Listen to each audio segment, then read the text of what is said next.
Greetings, YouTube. We're on chapter 26, Letting Go and Letting God. And we're on page 279, Prison Affairs. December 11th, 2004. Picking right up where we left off. Okay.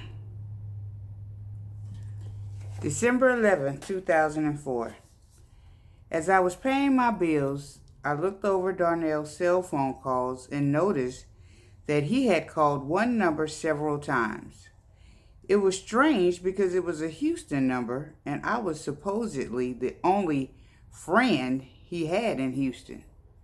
One call was for 56 minutes during Thanksgiving break. I was pissed. He used the phone I paid for to hook up with his new woman, if she was a woman. I was concerned she might indeed be a man, as he stated from the start. I could not believe him anymore. He was a liar. I called the number and asked for him. When a sleepy female voice answered the phone and gave it to him, I hung up. At least I knew she was in fact a woman. Even so, I still had to take another AIDS test.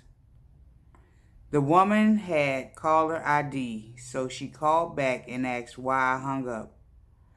I told her I had all the information I needed. She wanted to know who I was, so I told her. I told him to tell you about us, she proudly stated. Did you know he was sleeping with us both? I asked. You slept with her without a condom? She screamed as if I was the tramp. Darnell was upset by my call, but hesitantly admitted that I was telling the truth. I told her she should have used a condom because she knew he was somebody else's guy. She swore he was getting out of her house and I could have him back. I told her I would always love and care for him, but he made his choice and I was not it. I didn't call to hear him and her argue, so I hung up the phone. If this is the kind of man Darnell is, he did me a favor. I could have been still to this day spending even more time and money on him when I could have been focusing on somebody who really cares about me and would do anything in their power to not hurt me. All the frustration and sacrifices a person has to make dealing with someone who has been incarcerated can really take its toll. I could not believe this was happening. That evening, the kids were asking where was Darnell because he had not been around for days, so I told them what happened. They were sad for me, but we all agreed it was for the best. Brian said, Ma, you gonna tell me you didn't know that nigga was gonna change up? I told him yes, I knew he could, but thought he would go about it differently than what he did. There was no reason for Darnell to lie. We talked about AIDS several times and agreed not to put the other at risk. Brian asked for the number to reach Darnell, and I gave it to him. Daddy needed to let Brian blow off his steam because he sat up and told Chrissy and Brian he would not hurt their mama. He was in violation big time. December 12, 2004. Brian called the number I had given him to speak to Darnell, but she would not give him the phone. He probably would not have taken it if she did. I was in bed reading a book and she called me hysterically talking about my son just called her a bitch and I was childish for giving him the number. I said, I know. You should have let them talk so my son could say what he wanted to say and be done. She called me all kinds of stupid bitches and I hung up. She kept calling, and I finally told her I would only talk to Darnell since she forbids my son or me to ever call her house again. Darnell was not manning up as he should. When he spoke with me, he said the reason why he did not take the call was that he did not want any beef with Brian. December 13th, 2004. Darnell still had the cell phone charger and a piece of my luggage set, so I asked Chrissy to call and ask him to bring it to my job. Surely he could and would talk with her calmly. She is so sweet. Later that night, she called asking why we keep calling her house and said, no, Darnell could not talk to any of us.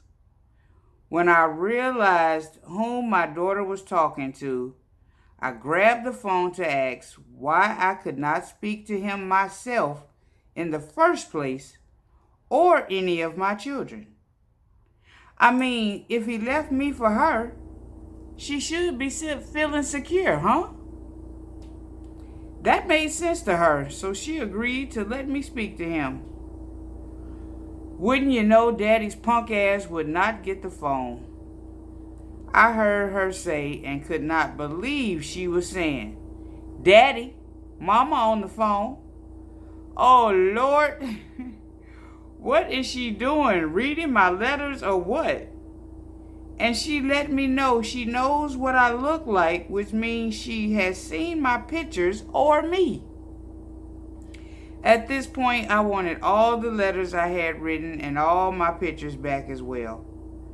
He was standing right there letting her disrespect him and me and would not get the phone. This is when I went through my anger phase.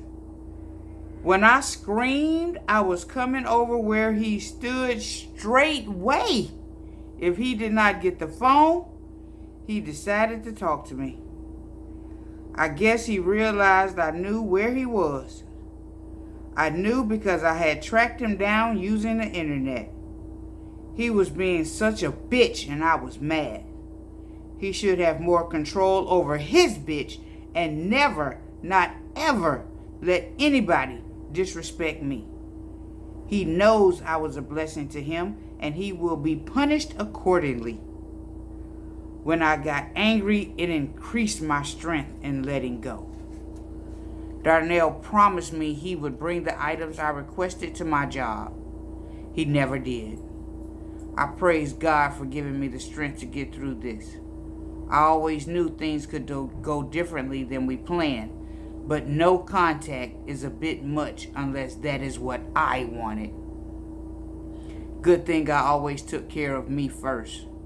Moreover, whatever you do for the least of God's children will be all good.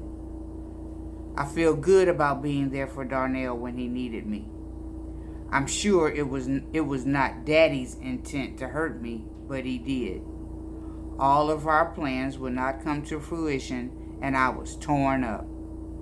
The only thing that kept me from completely losing it, besides God, was the fact that I had to answer the phones at work and be cheerful around the children at home.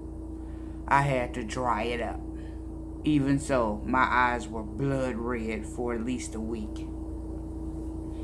The week of the 13th of December, I cried every day for a different reason.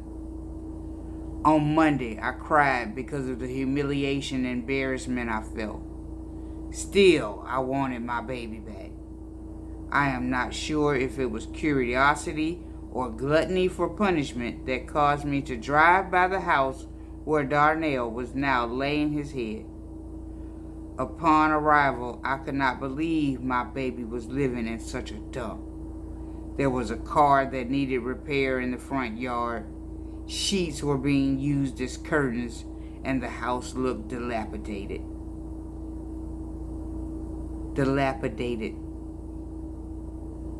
Daddy had traded in his Mercedes for a bike.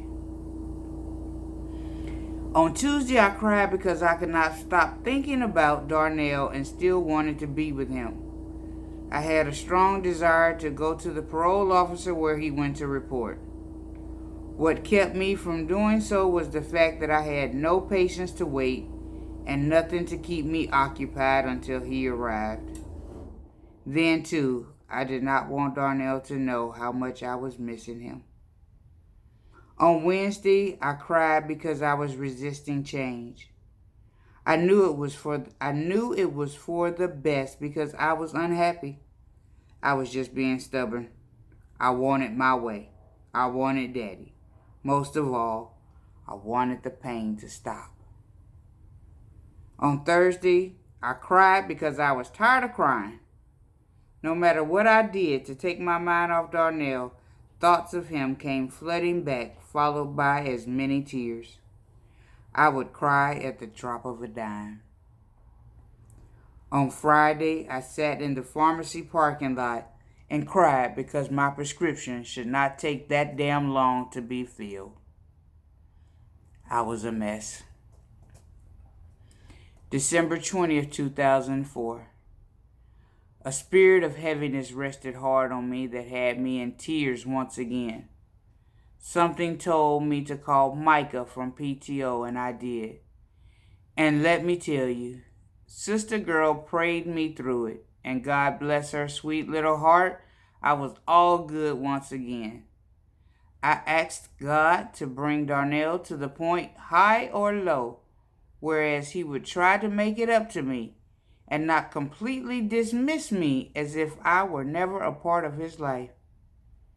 Is it too much to ask for him to at least call to see if I'm okay? I wanted him to call and say, "Baby, I'm sorry." December 21st, 2004. From the time I opened my eyes, I was fighting thoughts of him and us. Every time I heard the song "Drop It Like It's Hot" by Snoop Dogg, I thought about him. I still do. He loved that song. However, more and more, God revealed to me that Darnell was not the one, and I should be ever so grateful. So I am really not mad at him. I am just sad that our fairy tale turned into a nightmare. December 22nd, 2004. I felt empty, hurt, and alone, as if I had carried a child to term only to have it die in its sleep. That has never happened to me, but I do have 3 children and could imagine if I lost one.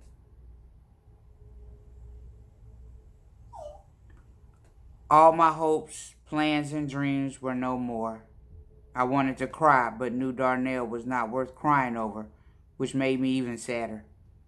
I was comforted when I read an email that said, "People will not necessarily remember your words or deeds as much as they will remember how you made them feel. Better to suffer a little now by giving up some sinful desire than to suffer a lot later because we had to get our way." I will never forget Darnell, and I'm sure he will never forget about me.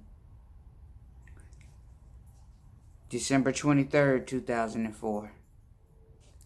I sent Darnell a sympathy card expressing my condolences for his loss. If she allowed him to read it, I knew he was going to be thinking, "What loss?" Then it will dawn on him. Me. I guess that was my closure. I also gave away the clothes I purchased for him. Brian has the Sean John outfit. Brian's partner in crime has another outfit. Dante has all of Darnell's tops and short sets. And I wear his socks. Still, I had the desire to call him every day and ask him what he was thinking. The only thing that stopped me was the thought of him saying, "I don't know." Moreover, my sister girlfriend Sabrina helped me woman up by assuring me that I deserved better. When I immediately started asking myself, "Is this what you want?" when he was released, that was a sign. To God be the glory for my attitude. I feel blessed to not have invested years into our relationship. I know women who are being physically abused in some form on a daily basis by their newly released honey. Another lady is beating herself up because her man did a complete 360 from day one. Over the years, she has sent thousands. Another has a man who refuses to walk the straight and narrow. To be gainfully employed is not his desire. What's more, we have women who are trying to hold on to their man just to save face. Around this time, I met the eighth and last lady I will introduce you to from PTO, Karina. Karina, a 30-year-old Italian mother of two, helped me let go of the fantasy I had created. At times, I logged on to PTO just to read about what she was going and went through. She writes, I was introduced to my man, Anthony, through his sister, whom was also my friend, in May 1995. I did not like the fact that Anthony was Puerto Rican because personally, I never knew a decent one, and he was short. I found myself drawn into the situation with Anthony because I was lonely and never had a real boyfriend. The whole thing was odd from the beginning, but I found myself going with the flow. He was older, he had no children, and smiled all the time. After I was hooked, I found out he was on probation in New York, stemming on a charge of aggravated robbery. Because of drama at home, I decided to move in with Anthony in September of 1995, along with my 4-year-old daughter. Soon after, I realized he was a drug dealer who ran lots of spots in New York. He was also an enforcer, which consisted of him inflicting violence on others who were not towing the line as he saw fit. I was afraid, but intrigued. Listening to his stories was like watching a TV show. In November 1995, I conceived our son, even though I was taking birth control. At this point, I did not feel love from Anthony. I felt like all he wanted was to have someone around to take care of his house and be available if and when he chose to play house. In March 1996, I left him, even though I had no job, a stack of bills, a 5-year-old daughter, and another child on the way real soon. Eventually, I got my own place with the help from my family. Before I knew it, I was up Anthony's butt trying to get him back. I succeeded.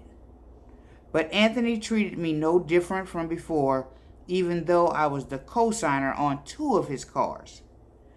I agreed with whatever he wanted me to do, but his life took precedence over me and the children. My income was minimal, and he paid the bills, so I didn't argue.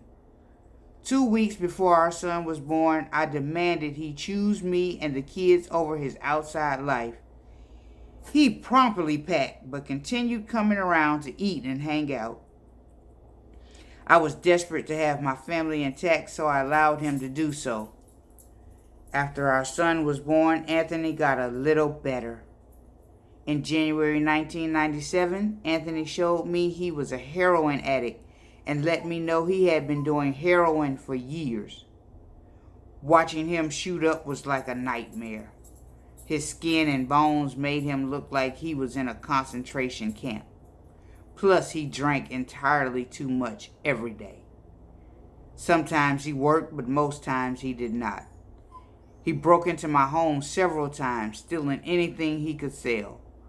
Throughout 1997, he pawned my things or flat out sold them.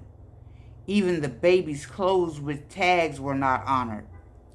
He robbed stores with me in the car and took me and the children to drug houses without my knowledge, and he would come to my job looking like a homeless man. I was embarrassed to know him. I started a fight one night and took a bad beating. It's hard for me to admit doing so, but I still stood up for him when the police came. I also stood by him throughout his 7 years of incarceration. When he was in city jail, I would go see him every week. Once he was moved to prison, I would catch a ride to visit him every now and then.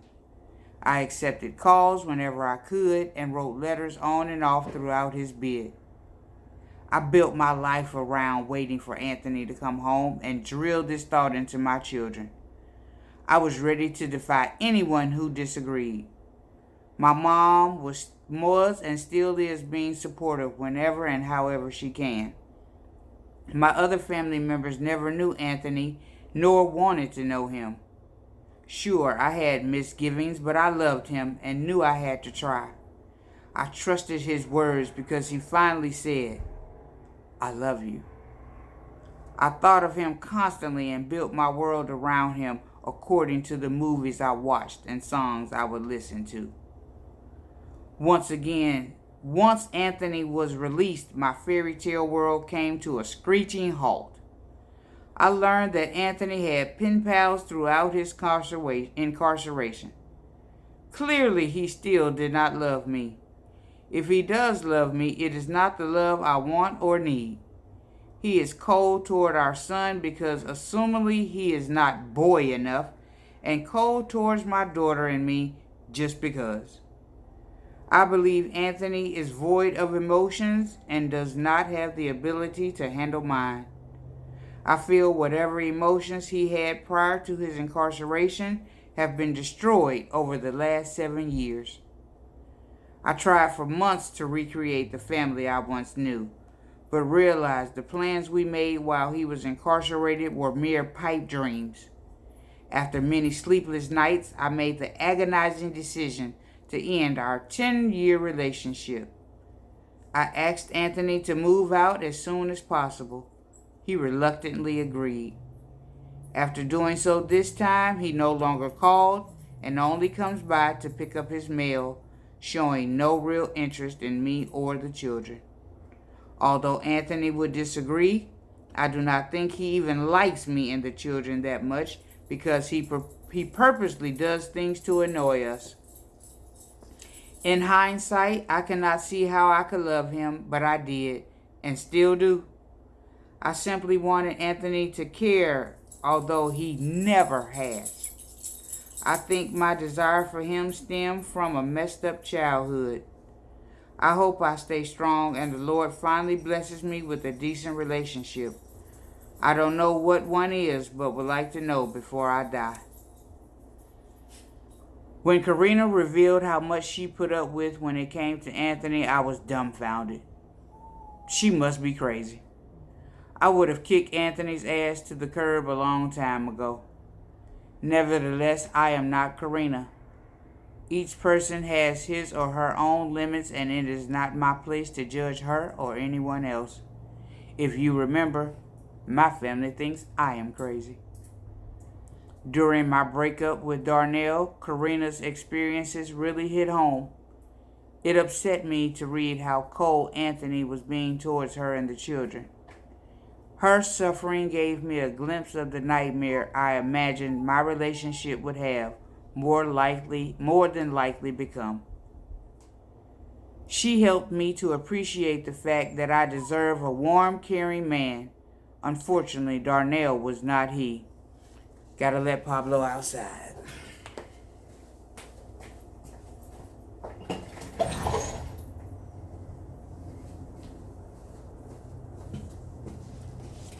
Okay. Where was I at? Okay. Unfortunately, Darnell was not he. Everything was supposed to be okay once Daddy came home. We anticipated a romantic reunion and happy life together. Sorry to say for us, that was a delusion. Darnell was readjusting to life outside of prison, and we both were adjusting to each other and a new routine. He was also frightened, frustrated, and not used to responsibility. I, on the other hand, consider myself confident, straightforward, and very responsible.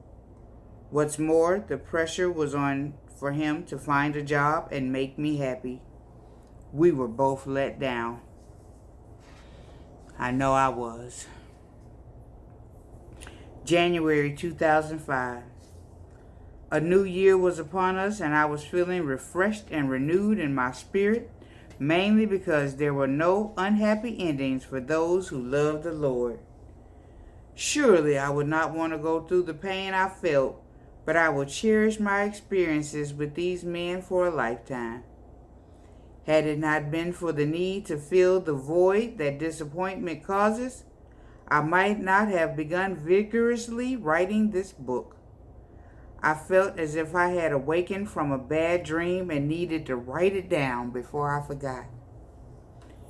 In hindsight, I think about what I could have done differently to produce a different outcome. However, I am resting in the fact that things happened just the way they should have. I felt like Darnell wanted to do well and right by me, but he kept saying everything was coming at him too fast. Everything was happening fast for me as well. I was doing a lot of self-sacrificing and trying to have a lot of patience and understanding. Still, I was miserable and could not deny it. I wanted to spend quality time at home like we talked about in our letters. When he spent time with his family, I wanted to be included as well.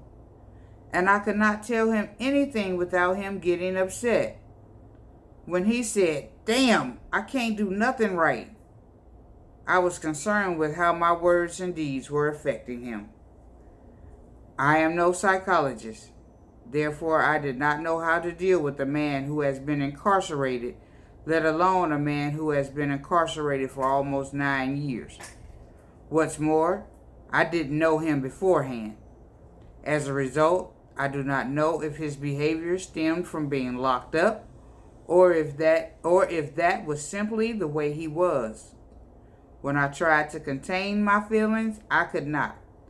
I kept trying to talk about how I felt, and he would dismiss my feelings by saying I was tripping. An email that helped me understand what I was going through said, "Getting involved in relationships unlocks our emotions. It sets off things inside of us that have incredible power over us to the extent we don't act or think rationally." Let me read that again. Getting involved in relationships unlocks our emotions. It sets off things inside of us that have incredible power over us to the extent we don't act or think rationally. I was consumed, and that explained it. Darnell's touch, smile, kind words, listening ear, compliments, and small acts of caring turned my life upside down. We were emotionally hypnotized, so caught up in our emotions that he more so than I, refused to even entertain the idea that we should be doing things differently. I was ready, willing, and dedicated to starting a life with Darnell. Our relationship was simply not working. Once he was set free, we barely spoke, and it irritated me. Seems to me he didn't know how to be affectionate as he should, or maybe he no longer wanted to. He could call his sister and talk to her and his family about everything under the sun like we used to. Now I had to initiate a conversation. Another email that helped me said, "Sadly, people don't always live up to the promises they make. Humans sin and circumstances change. The commitments we meant to keep get broken and sacred relationships become defiled. But I will not hate my brother in my heart." Leviticus 19:17. Hatred stirs up strife, but love covers all sins. Proverbs 10 and 12. I was amazed by the content of the emails I was receiving exactly when I needed them most. I thank God for comforting me when I needed Him most. Even now, I continually thank and praise Him. The final email that helped me let go and let God was entitled, Let It Go by Bishop T.D. Jakes. Bishop Jakes claims to have the gift of goodbye. Not being cruel or anything like that, just moving on with your head held high. The email said, when people can walk away from you, let them walk. Your destiny is never tied to anybody that left. The Bible said that they came out from us, that it might be made manifest that they were not made for us, that they were not for us. For had they been of us, no doubt they would have continued with us. 1 John 2:19. I read that email every day throughout January and shared it with my friends. February 2005. Darnell called his cell phone to speak with me. Brian answered the phone and cussed him out before he hung up. Brian told me 3 days later. I tried contacting Darnell to no avail. He never answered the phone, nor to my knowledge, returned my call. March 2005. Darnell called my job because he was missing me and wanted to see me. He was finally settled in Dallas, but would be coming to Houston in a few weeks. I agreed to dinner if he came. He had the nerve to tell me that his fear of retaliation was his reason for not calling, thereby leaving me for dead. He was not working yet and only talking to her once in a blue moon. I still have mad love for Daddy, but I doubt we could ever get past friends, if we can even get to that. We never had dinner, and to my knowledge, he has not tried to contact me since. Many women from PTO were a comfort to me as well. The ladies were very sorry things did not work out between Darnell and me. They figured with all the confidence and love I had for Darnell and my love for God, surely my relationship could and would work out. Some of the ladies were downright angry with Darnell and wanted him to be sent back to prison or hurt in some way. I guess they thought it would make up for the pain he inflicted. But I have no ill will toward Darnell or wish him any bad luck. I pray that he will grow up and become the man God would have him to be. I also pray that he sincerely appreciates and apologizes to me. He knows if he does not do right by me, nothing good will come to him. Seeley, color purple.